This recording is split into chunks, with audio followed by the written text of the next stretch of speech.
What's going on, everyone? So, the San Antonio Spurs have made a couple signings heading into training camp. And one of the recent signings is Adam Flagler. He is a 6'3", 6'4" guard from the Oklahoma City Thunder. Won a championship last year with the Oklahoma City Thunder, and they ended up letting him go. And the San Antonio Spurs have signed him to a training camp deal. Now, problem is like, I don't really know or get this or understand this at all, right? Like, they brought in the, other OKC guys, stuff like that, right? And Flagler's not super young. He'll be 26 in December. So basically a month and a half into the season. He's, like I said, 6'3". Yeah, athletic, versatile kind of guard, point guard is what he's listed as.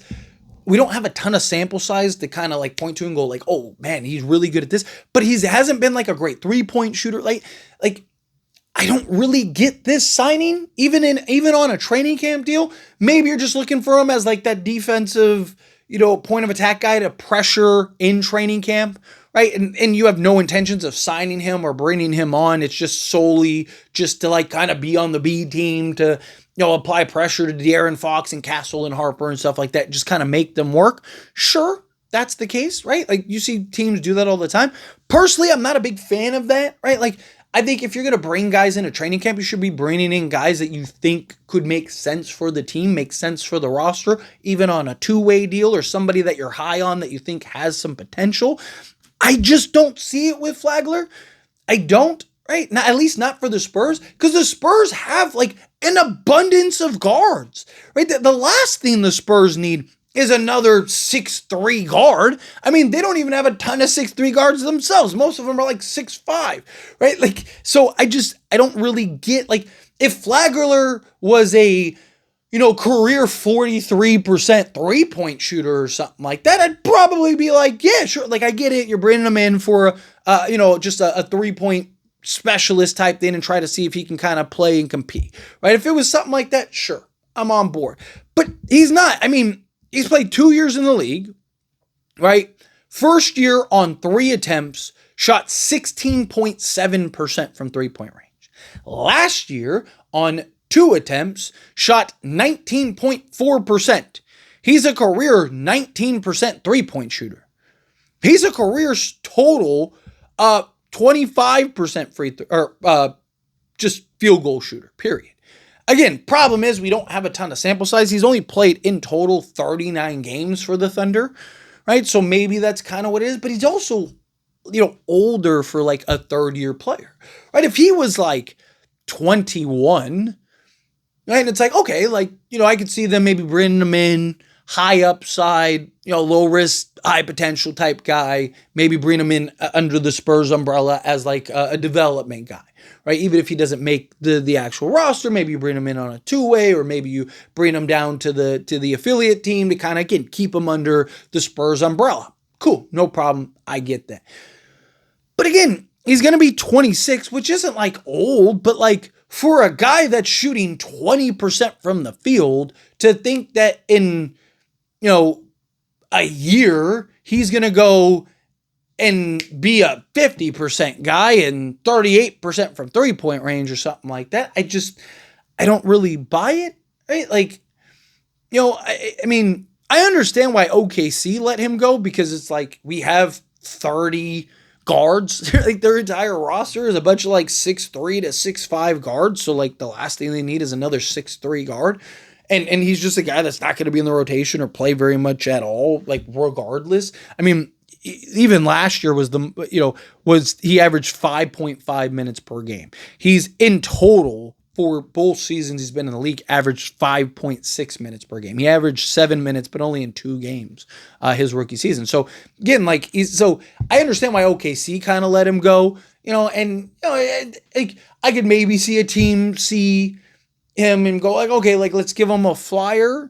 But I would think it's a team that could use, maybe use an athletic defensive point of attack guard or something like that, right? Somebody that could just be that menace and kind of take the Thunder's relentlessness on the defensive side and translate it to your team and roster. And like I said, maybe that's what the Spurs are doing, but where does he slot in? Right? Like, where are you playing him at? He'd be your like seventh guard off the bench, right? Like, so again, like, yes, you could argue, well, it's just the 15th spot or something like that, or maybe you're signing him to a two-way. But again, like, even if you're signing him to a two-way, one, I think every 1 through 15 should all be meaningful. I don't think you should just fill in spots to fill in spots. But two, even on a two-way deal, right, like, I'd like somebody with a little more upside, or somebody that makes a little more sense, right? Somebody, maybe a guard. There's a million guards that'll give you the same production, just younger, right? Like that. It's like, hey, let's bring him in and give him a flyer. I don't personally understand it. That's just me. Maybe you're a fan of this signing. Great. I'd love to hear kind of why, but I don't see, again, if he was like this 3-point or a great 3-and-D guard, like if he was on small volume, 40% from 3-point range, but, and just an excellent defensive player, it's like, okay, there's this potential for this kind of 3-and-D guard that you could slot in at either guard spot and just kind of be relentless for you on that. And sure, okay, I'll buy. I'll subscribe to that, sure. But that's not what we have here, right? Like, just going over the stats. So again, last season, most games he played, 37 games, 5.5 minutes per game, got 2.6 field goal attempts per game. 2 of those attempts, like I mentioned earlier, were from 3-point range at 19.4% from 3-point range. And then from 2-point range on 0.6 attempts was 45.8%. The previous year, because we might as well go over both because it's small, only 2 seasons, 3.5 field goal attempts per game, 14.3% total from the field. He was a big old goose egg from 2-point range on half an attempt per game. Again, that was only in 2 games. So that means he basically took one 2-point attempt and missed it. So again, it's kind of hard to judge him one way or another. But you look from 3-point range on 3 attempts. So basically almost all of his attempts were from 3-point range, 16.7%. EFG last year of 33.3%. The previous year was 21.4%. Free throws. Last year, he got 0.1 attempts. The previous year, he didn't take any attempts, and he shot 50% from the free throw line on 0.1 attempts. So it means he probably only got 2 free throws. All right. So rebounding. Rookie season, 0 rebounds, so didn't grab a single rebound. Again, he only played 2 games. Last year was 0.7 rebounds, so almost a full rebound. Assist, he actually averaged 2 assists in his rookie season, and only averaged 0.3 assists, 0.3 assists last year. 0.2 steals, 0.1 blocks, and 2 points per game. And that's me rounding it up. You look at his per 36 numbers. His per 36 last year would have been 11.5 points, 5 rebounds, 2.1 assists, and 1.5 points. You look at his rookie season, he would have been 8 points and 10 assists. He'd been an 8 and 10 guy, double guy out there, wheeling and dealing, new Chris Paul. But again, personally, I don't get it. I don't buy it. I don't know why you'd bring him in on a training camp deal. I'm sure, like I said, maybe it's just to have somebody to go at it in training camp against the Aaron Fox stuff, but I think you could have probably found somebody that could have done the same thing that actually might have made sense to actually compete for a roster spot. I'm not a fan of like bringing guys in just to have them basically be being practice squad, right? Like bringing guys that you think can, because you never know who that diamond in that rough could be.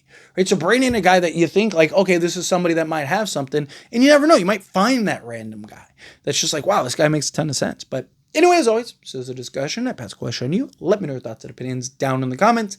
That being said, if you haven't liked this video, hit that like button. Helps me out. We enjoy these types of videos, and I truly appreciate it. Not subscribe channel, hit that subscribe button. Turn on the bell notifications. Appreciate y'all. See you in the next one.